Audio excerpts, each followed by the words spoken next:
Good morning, everyone. Good morning. Good morning. It is the day that the Lord has made.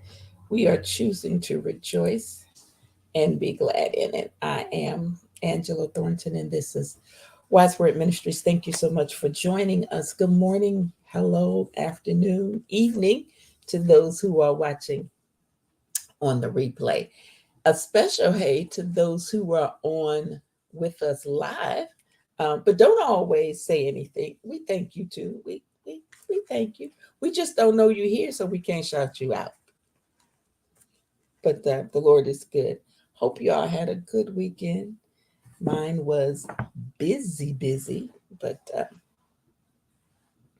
I do hope you all had a great weekend. So listen, I am going back through the Gospels, and I'm in Matthew 5 because, well, it takes a minute you know, to study. And I've discovered some new stuff with my Bible software. So, you know, I got distracted using the new stuff with the study. Howsoever. But just the scripture that talks about us being salt and light. I know we've all heard it. I know we have. Um, yeah, we are supposed to be salt and light. And when you think about salt, it is one of the most common substances on earth. Did you know that salt cannot be destroyed by fire or time? Salt is sometimes known as white gold, and according to one commentary, it's really one of the most significant substances in history,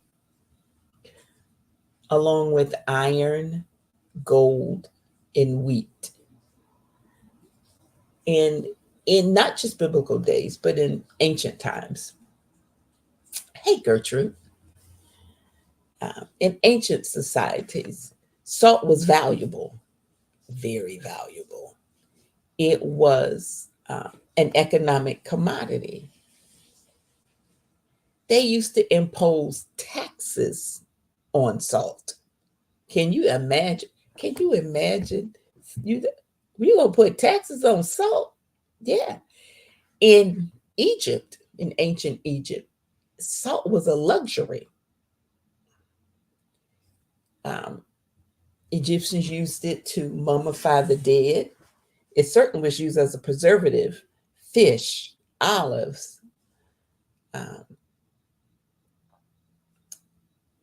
did you know that at one point during the Roman Empire, salt that they got from the sea that was brought inland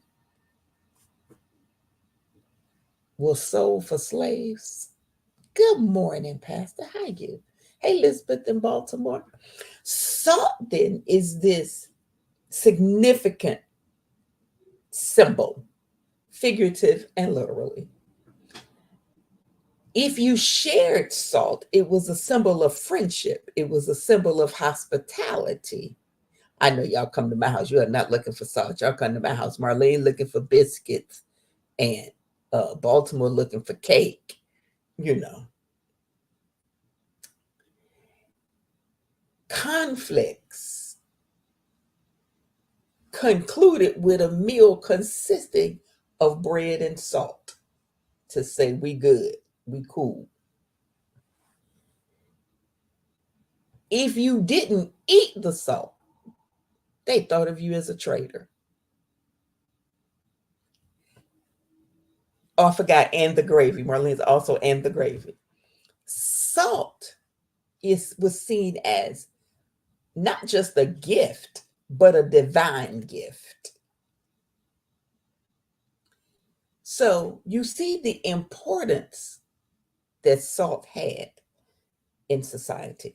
We're going somewhere with this. In Matthew 5, right after the Beatitudes, immediately after Beatitudes, um, Jesus tells them, about being persecuted, yada, yada. And then he says, you are the salt of the earth. If you think about all the things, salt was a commodity, salt had economic value, salt was a luxury, salt, sharing salt, communicated friendship, hospitality. You are the salt of the earth. Salt couldn't be destroyed by fire. Salt can't be destroyed by time. If you've ever put too much salt in something, it's hard to remove it. You start trying to dilute it with water, and you then some folk put a potato. But if the salt loses its saltiness, how can it be made salty again? Jesus says it is no longer good for anything except to be thrown out and trampled by men. You are the salt of the earth. And when he says loses its saltiness, it literally means defiled.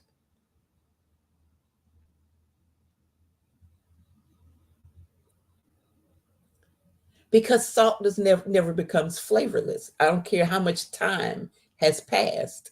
You can pull Egyptian mummies out the ground right now. They've been preserved all these thousands of years. One of the things was used as a preservative was salt. It meant that the salt had been mixed with impure substances. So now it has become worthless as a preservative. Now it has become worthless as a preservative. Wow. He's not talking about your eternal resting place and your eternal security. When you read it in Luke, Luke makes it clear that the phrase is talking about the world's response to Christians when they don't function as they're supposed to, as they should. Believers who fail to address corruption become worthless agents of change and redemption. Believers who ascribe to more power, look at gaining political power and influence rather than being the salt of the earth, preservative, hospitality, friendship. Christianity may make its peace with the world and avoid persecution. You are the salt of the earth. But the other thing Jesus says is you are the light of the world. A city on a hill can't be hidden. I don't care what you do. You can't hide the mountaintop. It is where it is. He said, neither do people light a lamp and put it under a bowl. Instead, they put it on its stand and it gives light to everyone in the house. You should illuminate light. When you walk in a space, light should follow you. You should illuminate whatever is dark in a space. In the same way, let your light shine before men that they may see your good deeds and praise your Father in heaven. Are we actually being what we are called to be? The salt of the earth and the light of the world. Are we being those things? Jesus is not saying that we need to go somewhere and be separate Christian nationalism and live this as one commentary said, quasi-monastic lifestyle. No, he is proclaiming the opposite. As believers, as Christians, Willa, as Christians, Robin, we are supposed to permeate the society as agents of redemption. We are the ones that's supposed to infiltrate the place. And of the many things that salt could refer to in antiquity, using it as a preservative in food was the most basic form. Jesus was saying to his disciples, listen, y'all are supposed to be arresting corruption. You're supposed to be preventing the moral decay in your world. How do you do that if you have decided that you would rather be them? If you would rather pervert the Bible, pervert scripture so that you could gain power, so that you can manipulate people. I know when we think of salt nowadays, you think of it as a spice, as a seasoning. But anybody ever grew up getting ice cream churned, homemade ice cream? Baby, you had to have rock salt. You couldn't have regular table salt. You had to put that rock salt. And they put the thing in the middle with the cream and all the goodness. And then they surrounded it with the rock salt and the ice. And you just went to churning away. Rock salt kept that ice from melting.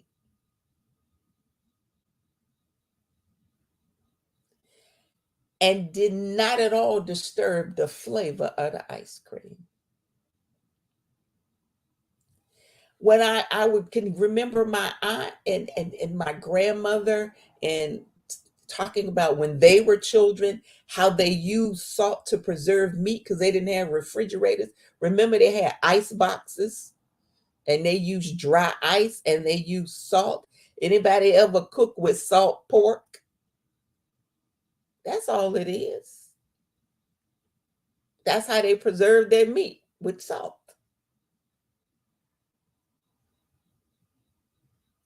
When Jews thought of salt, they weren't really thinking about it as something that was going to enhance the taste of food. This was to preserve and save the food. So salt losing its saltiness means it has become defiled. Have we become defiled? In our effort and gain, we looking for political power. We want to be an influencer.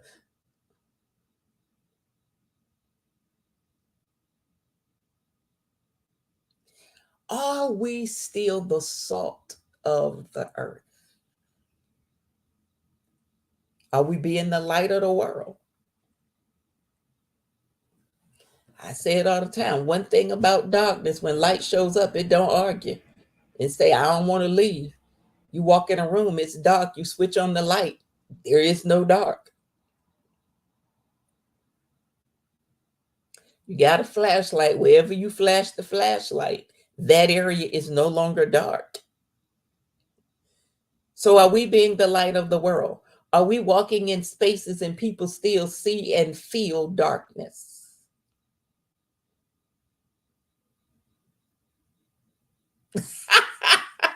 They sound know how they made that ice cream. Girl, first of all, your aunties, your grandmama, your mama, them would trick you.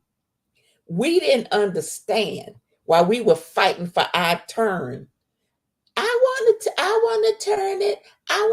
It was saving them work. So we over there fighting to turn the churn, taking turns. They would just let us. Meant less churning they had to do. Oh, honey, I remember that. Just that's why my ice cream maker now plugs in. Hallelujah, push a button. I saw one of those old-fashioned ones, and I said to myself, I think I should buy that. And then I thought about the days when I was turning that thing. Yeah. And I realized this button worked just fine. Thank you, Cuisinart. Mm-hmm. Yeah. Jesus says that he is the light of the world. And so if we are his followers, we should reflect that light. If you go outside in the country into something when it's dark, you gotta have a lamp. You gotta let your good works shine before the rest of the world.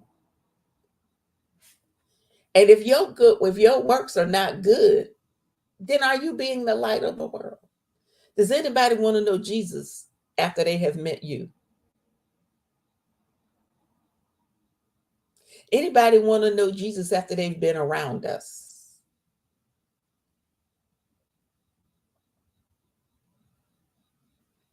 What is our involvement in society? Jesus didn't call us to be separate and withdraw and we got our little corner over here and we the Christian, and if you don't do it the way we do it and say it the way we say it, well, you're going to hell. How am I going to witness to you and share the good news with you if I don't ever talk to you? If I see you and I decide you're going to hell. If I see you and you have a different religion, you serve a different God, and I've determined, oh, I can't talk to you because the Bible say, come out from among them, be ye separate. I tell you the light of the world and the salt of the earth, and then you decide, be ye separate means I need to be separated. Hello? How are you going to go out and make disciples of all men? How are you going to go into Jerusalem and to Judea and to the outer parts of the world if you decide you don't want to be around nobody that's in the world? Now you're becoming cult-like.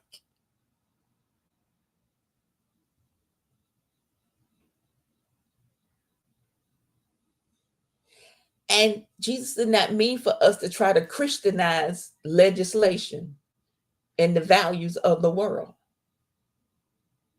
Can you remain an active preservative agent? Can you remain, because salt also irritates. Can you remain true to Jesus and true to the good news and the gospel and still not isolate yourself?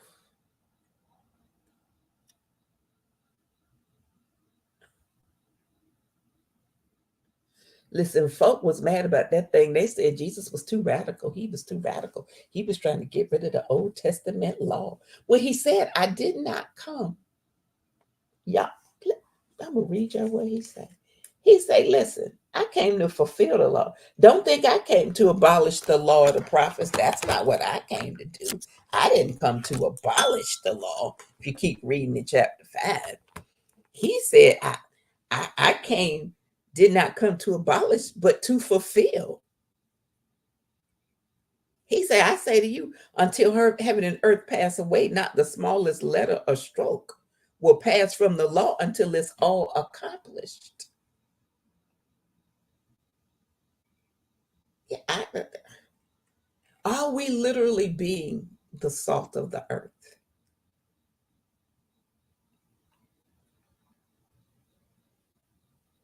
Are we being a preservative? Are we being a light? And sometimes we have to kind of check ourselves, because I know Jesus compares the presence of his followers in the world to what salt and light do.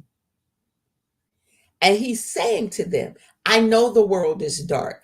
I know there's evil. I know you got these Romans over here doing all kind of wickedness and evil. I know you got these Sadducees and Pharisees over here with their little legalistic self. But if you're going to follow me, you must act like salt and light. He didn't say you will be the salt of the earth. He didn't say you will be the light of the world. He didn't say you might be. He said you are.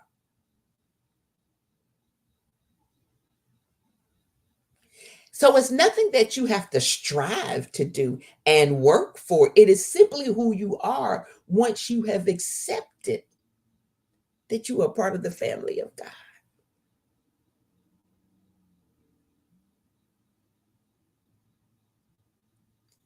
What he's saying to them is, listen, you can you can lose your function when you decide you want to do something else. Salt is still meant to be salt. Salt is going to always meant to be a preservative, and nowadays it's used as a taste, and people still preserve food and stuff with it. However, if you never put the salt on nothing, it can't preserve nothing. If you just keep the salt in this little box,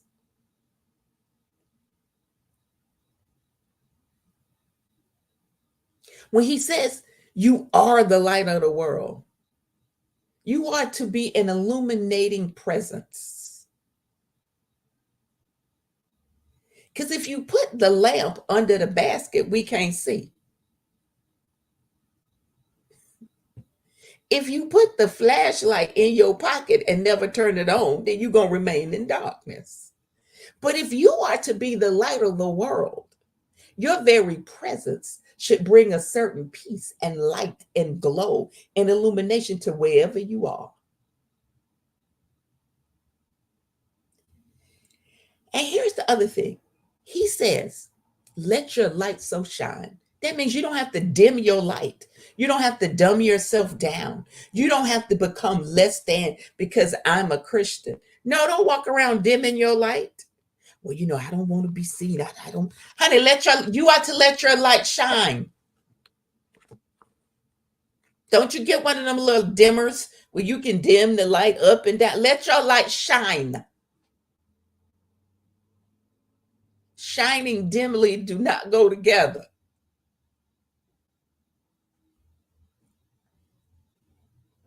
For instance, yesterday evening, we were out for an evening stroll. I was trying to do like 2.5, 3 miles. It won't happen, child. I did get 2 miles in though. Anyway, we were walking and there was a car stopped and the flashers were blinking, barely, indicating that the battery was going dead. And now people who were pulling, driving would not know that car was dead because there was no light. It was dim. Likewise, if your light is dim, are we going to know you a Christian? Is your light going to shine so that men can see your good work so that they can glorify your God? Your good works. The light metaphor is a command, an admonishment, an injunction to live a publicly visible life that is seen rather than hidden. You don't have to dim yourself down. You don't have to dumb yourself down. Jesus is telling you to display. The salt is talking about fulfilling the function. So the result of a disciple's good deeds on public display is that those who see you will glorify God. So think about that. Are we being salt and light? I know some folk want you to dim your light because it make them feel better. Chat all these Christian nationalist men talking about their wives can't vote unless they tell them. What? What? If you don't go somewhere and sit down, what?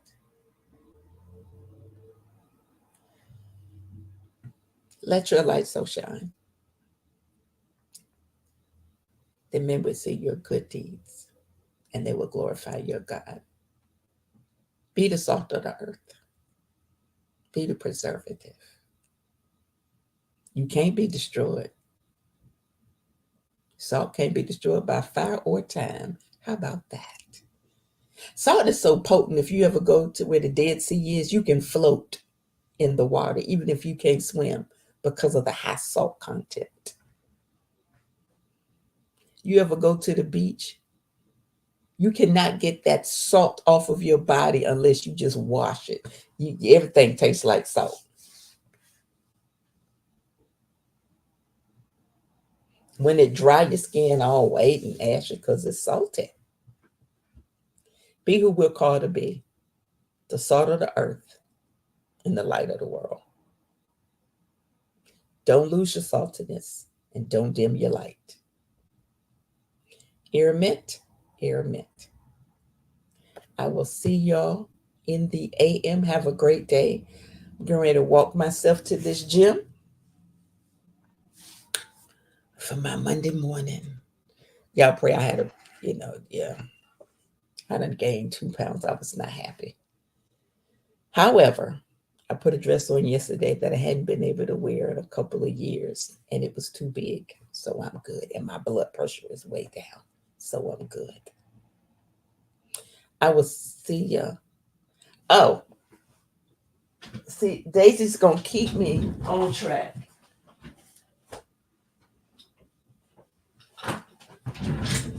Sorry, Daisy. When I tell y'all Daisy I love it because y'all know I'll forget. Today is the good August 26th. Never abandon. All that has been happening in your life has been for the purpose of making you endlessly loyal. It is the way I am. I cannot abandon anyone. They must abandon me. My loyalty is the crowbar that breaks open every treasure chest I have. It releases the longest lasting blessings. Loyalty is what holds a marriage together, saving it from every storm of confusion, disappointment, and hurt. It is the rescue of every family holding it together like the most powerful glue. Loyalty makes any team or army undefeatable. It conquers before the game has started.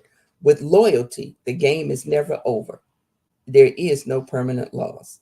With loyalty, I can change the rules and reinvent the endings. Endless loyalty is the source of all your blessings. Be loyal to your friends. Stick close to your family.